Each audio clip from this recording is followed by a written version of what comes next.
Hello students, hope you are doing well. I will be your teacher for this lecture. The topic name is reproductive health. This is taken from NCERT class 12th unit 4. In today's class we are going to learn about infertility and we will talk about the in vitro fertilization. आज की class में हम infertility और इन vitro fertilisation के बारे में बात करेंगे. Okay, first of all what is infertility? Infertility क्या होता है? Infertility it is the inability to give birth to a child और इनएबिलिटी टू कंसीव. इनफर्टिलिटी क्या होता है? It is inability to conceive. When a female is not able to conceive because of n number of reasons, it is called as infertility. जो reasons हो सकते हैं, reasons क्या क्या होते हैं? The reasons can be physical, it can be hereditary, यानी कि which is passed on from the one generation to another, or infertility can be because of drugs or it can be psychological. So ये different reasons होते हैं किसके? These are the different reasons for infertility. The couples could be assisted to have their own child through special techniques. So the ones who are not able to give birth to the baby by normal means, उनको they are advised to undergo special techniques जिनको कि हम बोलते हैं assisted reproductive technologies. What do we call them as? We call them as assisted reproductive technologies.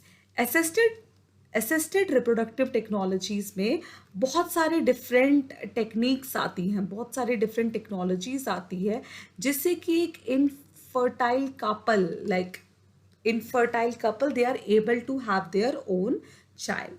So first one is the IVF. IVF is nothing but your in vitro fertilization. IVF में हम क्या करते हैं? IVF involves fertilization of ovum outside the body. IVF में क्या होता है?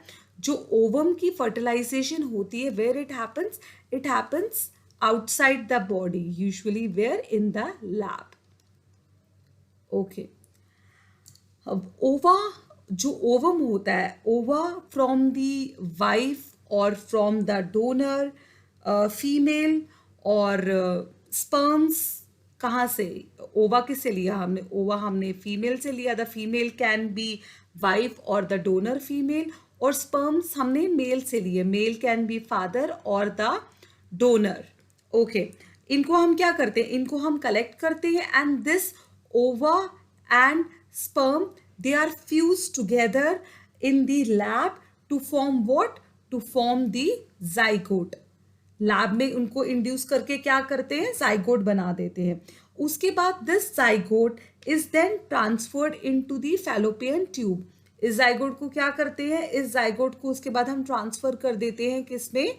इसको हम फैलोपियन ट्यूब में ट्रांसफर कर देते हैं थ्रू इसको हम, और इस प्रोसेस को हम क्या बोलते हैं? This is called as zygote intra fallopian transfer. ZIFT zygote intra fallopian transfer. So zygote को जब हम फैलोपियन ट्यूब में ट्रांसफर कर देते हैं, जब ओवो और स्पर्म आपस में फर्टिलाइज हो जाता है, तो उसको हम क्या बोलते हैं? उसको हम बोलते हैं zygote intra fallopian transfer.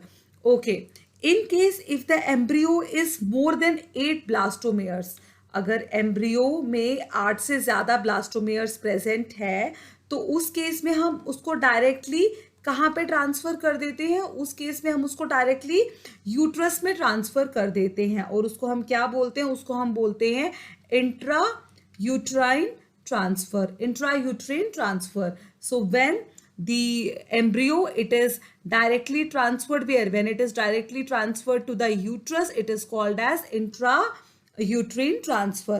Transferred embryo जो होते हैं, it completes further development where? The further development, the embryo completes further development inside the uterus. ये यूट्रस में ही अपनी बाकी के डेवलपमेंट को कंप्लीट करता है. Okay, so this is about the in vitro fertilisation.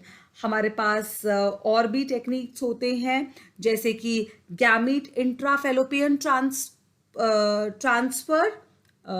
So I will just brief you about these. So what is another one? Another one is gamete intrafallopian transfer.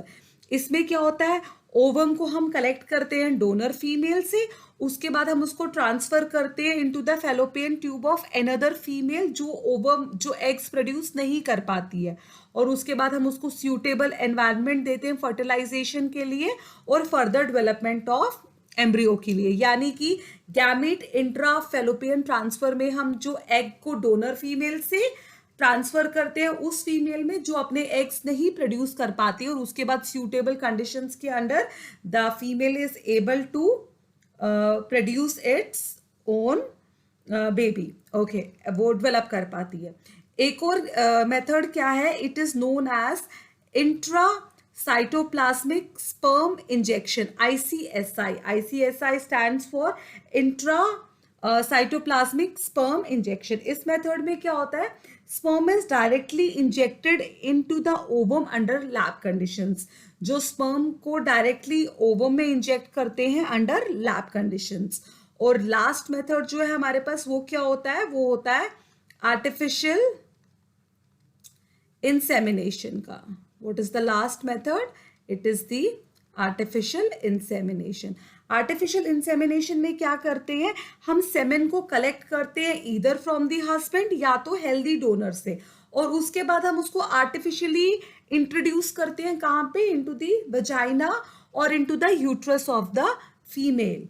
सो ये है artificial insemination. So these are the different techniques of assisted reproductive technologies where a couple is not able to produce the baby normally. So we suggest them either to go for the in vitro fertilization or gamete intrafallopian transfer or intracytoplasmic sperm injection or artificial insemination. Out of these, in vitro fertilization and artificial insemination is the most common ones. I hope you understood the explanation. Thank you.